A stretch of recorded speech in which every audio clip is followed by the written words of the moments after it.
हजरत मूसा अलैहिस्सलाम और दरिया का किस्सा चमत्कार है जिसे कुरान ए करीम में जिक्र किया गया है। यह वाकया उस समय का है जब हजरत मूसा अलैहिस्सलाम अपनी कौम बनी इस्राइल को फिरौन के जुल्म से आजादी दिलाने के लिए ले जा रहे थे। कहानी का विवरण। 1। फिरौन का जुल्म। फिरौन मिस्र का एक जालिम बादशाह था जो खुद को भगवान समझता था। उसने बनी इस्राइल को गुलाम बना रखा था और उन पर बहुत अत्याचार करता था।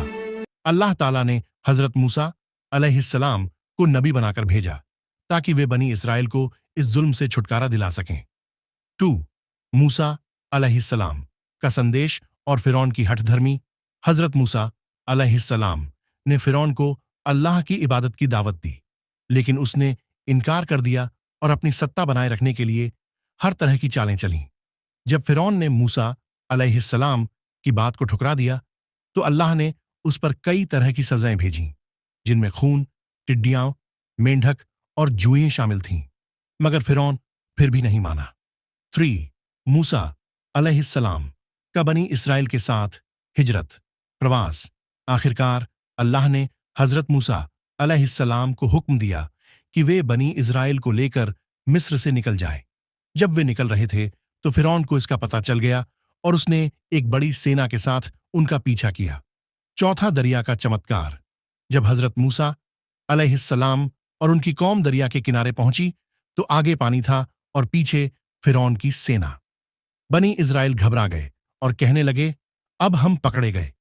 लेकिन हजरत मूसा अलैहिस्सलाम को पूरा भरोसा था और उन्होंने कहा, नहीं, मेरा रब मेरे साथ है, वह जरूर मेरा रास्ता बनाएगा।